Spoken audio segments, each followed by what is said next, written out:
Hello and welcome to my channel once again. Today I'll be taking you through, or I want you guys to know about your health. And have you heard of Sickling Test? Have you gone to the hospital and they've asked you what is your sickling status? What is your genotype?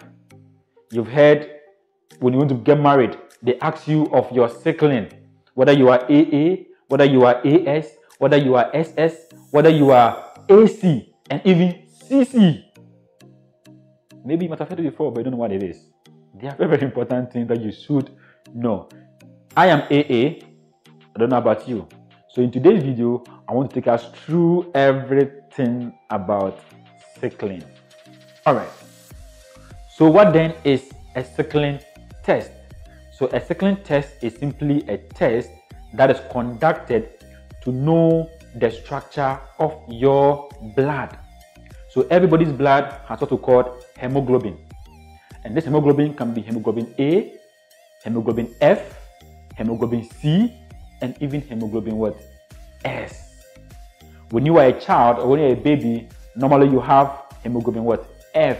That is what? Fetal hemoglobin. And then as you grow old, you begin to get what? The hemoglobin what? A, which is the normal hemoglobin that you see in every, so that's a normal human being. Yes. So it's what? Hemoglobin A. However, there are some people with hemoglobin what? S, and others even with hemoglobin what? C. So what are the implications of these things?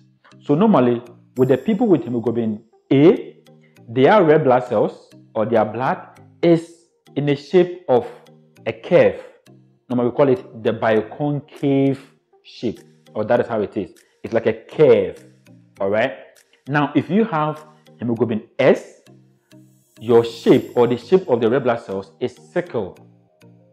Hence the name sickle cell. So it is what? Sickled. You know, those who are into farming, during harvesting for rice, there is one sickle-shaped, shall I say, knife for harvesting their rice. Yes, that is how the shape of your red blood cell is if you're having hemoglobin S. And that's what they call you, oh, sickle cell, sickle cell, sickle cell. No, we call them sicklers. All right. So, good. So now that you know that sickle, hemoglobin A is that, hemoglobin B is that, sorry, hemoglobin S is this or that or that. Now, let's go into the nitty-gritty things.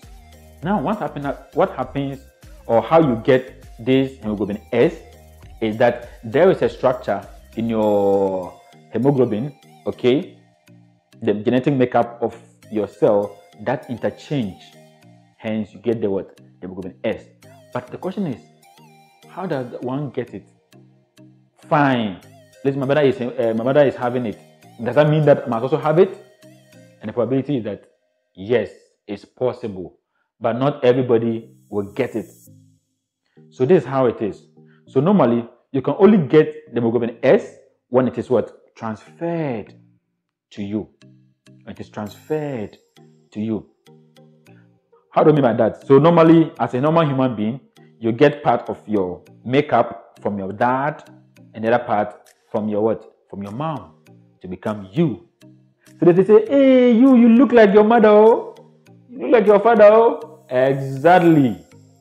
That's what they mean. Then we are picking up some genes from here and genes from there. And the same happens to what? Hemoglobins or sickle cell. So you have to pick one from your dad and the other from your mother. Now, the only time you can become sickle cell, or we can say you have a sickle cell, is when you have both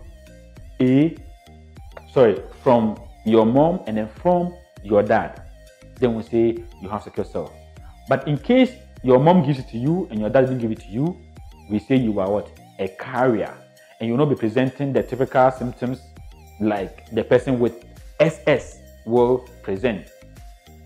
Okay, so for you to have it, one must come from your dad, one must come from your mom before you can be diagnosed of what? Sickle cell disease with genotype SS. All right, So again, the Sickling test, like I said, is just checking what the shape of the hemoglobin, whether it is S, whether it is A or not. So basically, that's what you need to know about sickle cell disease. But why are we talking about all of these things? How important is it? Why is it so crucial to the point that sometimes they'll tell you that, hey, if you are AS and your perhaps your partner is also AS, don't marry. I said before. But you say, oh, forget about it. Forget about it. We love each other. God will protect us. Yes, we know God will protect you. And that's why God has also what? Put us there to help you to protect yourself, or for Him to protect you. Don't say because of love, let me just go and marry. I love him, I love her. I'm just going to marry like that. No, don't do that. At the end of the day, you're going to put your children in great danger. When I mean a great danger, that brings me to our symptoms, because they'll be having some crisis here and there. And you don't want your children to be going through all those. We're at the ward, we're at the hospital, and patients come in, they will come. This problem, that problem. Oh, the liver is big. Oh, this is that. Oh, abdominal pain. You don't want that. They can't walk. Anytime there's cold, they cannot do anything. So you the mother, you the father, you have married to have what? A peaceful marriage. But now, because of love, even when you know that you are AS and your partner is also AS, you say, still, let's marry. Please don't do that. Otherwise, your child will be going through a lot of what? Crisis here and there, and you don't want that. And the marriage will now become bitter. Because every day, usually it's a man, they'll be complaining that you have given birth to a sickler, blah, blah, blah. Forgetting that he's contributing to it too. So ladies, sorry, okay? And for the guys here, I'll get to them later on. Good. So these are some of the things that will happen. But then, I don't want to go into details about all of it, but let me tell you how you can prevent it, or you can prevent crisis even when you have the sickle cell. So having a sickle cell doesn't mean that you are going to die. All right? Nah. But of course, if you don't protect yourself and you keep having a lot of crises here and there, I mean, it will reduce your chance of survival, and you don't want that. And again, too, the red blood cells, they have a range or a lifespan, usually 3 months. Naturally, it will die. But if you have sickle cell, it doesn't get to that 3 months. Sometimes even 2 months, sometimes even 1 month, then your blood cell is dying. So that's why normally we give them some hematinics or blood tonics, so that all the time their blood will keep replenishing, or new blood will keep coming. And their food, the way you eat, very important.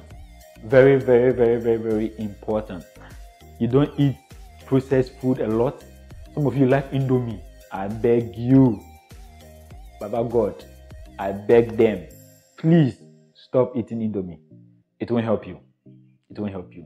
Then all the Coke, the Fantas, please, all those processed stuff, don't take them. As a matter of fact, you need to take the natural fruits, vegetables, greens. I started doing a video about I think I was taking a turkey berry, I mixed it with how do you call it? This fruit, I've forgotten the name. All right, but I mixed with it and I took it. It gives me good blood, and it's good for sickle cell patients. It doesn't have sickle cell, but I want to live right. Because most of the food that we eat are food of oxidants.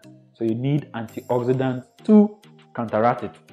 And again, if you have sickle cell, you are prone to any oxidant that comes in can destroy the red blood cells.